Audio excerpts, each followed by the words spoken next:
Imagine que tu veux avoir la somme totale de cette colonne. Notion ne propose pas encore un moyen direct d'avoir la somme d'une colonne bien précise. Mais il y a une formule très importante que je te montre dans cette vidéo qui te permet d'avoir la somme d'une colonne bien précise. Donc, la colonne que tu souhaites, en fonction de la colonne que tu souhaites avoir la somme, tu peux l'obtenir. Et ça, c'est un tableau de consommation électrique journalier. Et pour les raisons pédagogiques, j'ai volontairement retiré les virgules. Voilà, pour avoir la somme totale d'une colonne, on va utiliser la fonction qu'on appelle map. Pour utiliser cette fonction, en fait, pour mettre en évidence cette fonction, en fait, j'ai créé un nouveau tableau ici, là, et dans lequel autant pour moi, je vais créer une nouvelle colonne que je vais appeler consommation totale. Consommation, ou bien je vais tout simplement appeler ça total.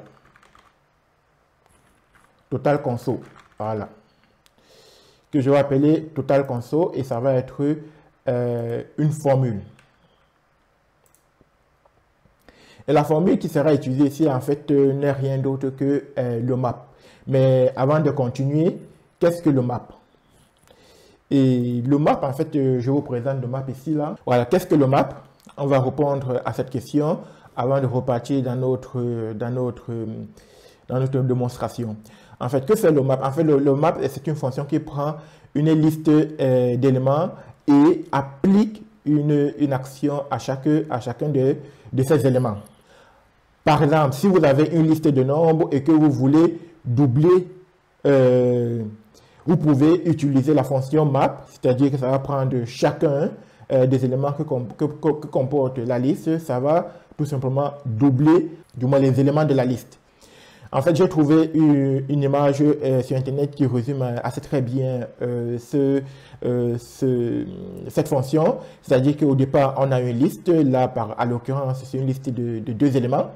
Et on va utiliser le map, en fait, pour pouvoir ajouter à chacun de ces éléments un triangle.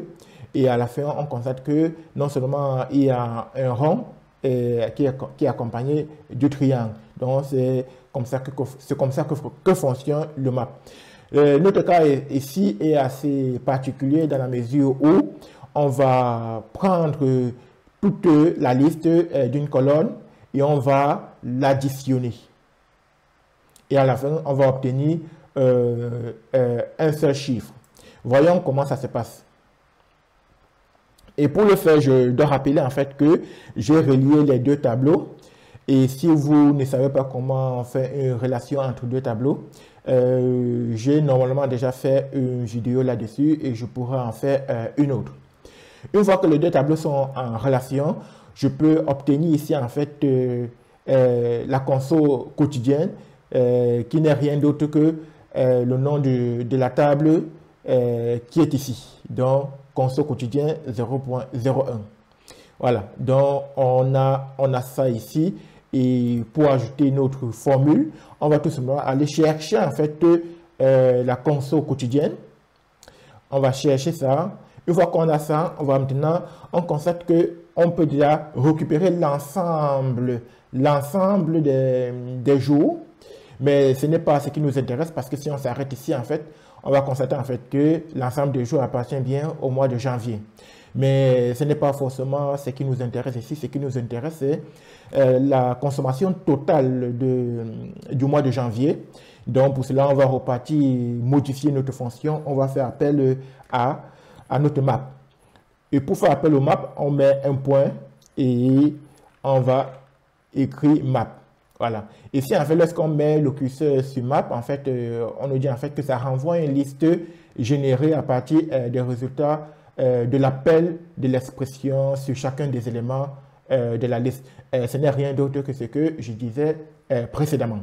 Et par exemple, ici, on dit en fait que si tu prends un map, c'est-à-dire une liste, et que à cette liste, tu ajoutes 1, on trouve très bien, on trouve le résultat ici, là, qui s'additionne.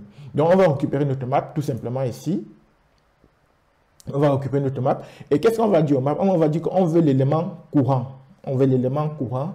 L'élément courant, en fait, n'est rien d'autre que la liste des jours qui concernent le mois de janvier. Donc, une fois qu'on occupe l'élément courant, on peut faire le point. On va chercher l'électricité. Voilà. Désormais, on n'a plus les jours, mais on a désormais la donnée de l'électricité. C'est-à-dire que si à nouveau on veut s'arrêter là, on peut, donc on aura la consommation journalière du mois de janvier, et ce qui est plutôt pas mal. Mais sauf que notre ambition est d'additionner tout ça. Alors, pour additionner tout ça, on va continuer. On sait à la base que ce ne sont pas des chiffres, mais c'est du texte. C'est pour ça que j'ai volontairement enlevé les virgules. Or, pour transformer ça en chiffres, tout simplement, il y a une autre fonction qui s'appelle toNumber. Donc, ça veut dire qu'on va convertir en fait ça en chiffres. Et ce n'est qu'à partir de ce moment-là qu'on pourra additionner, qu'on pourra sommer en fait l'ensemble de ces données. Et pour sommer l'ensemble de ces données, tout simplement, on va appeler une autre fonction que vous devez bien connaître qui est somme. Imaginons, on a sommé et voilà donc la somme totale de notre mois de janvier, de la consommation de notre mois de janvier. Et on constate que pour les autres mois, c'est bien évidemment 0, tout simplement parce que les autres mois, bon, sauf le mois d'avril qui a été mentionné, mais on constate que les autres mois, c'est le mois de 0 parce que les autres mois n'ont pas été mentionnés. Donc, si vous avez des questions, je vous laisse les poser en commentaire. J'apporterai plus de précisions si vous en avez besoin. Et si vous avez besoin que je vous présente une autre formule, je le ferai volontiers. Voilà ce que je voulais voir avec vous. J'espère que vous en avez profité et que vous avez appris quelque chose. N'hésitez pas à partager la vidéo.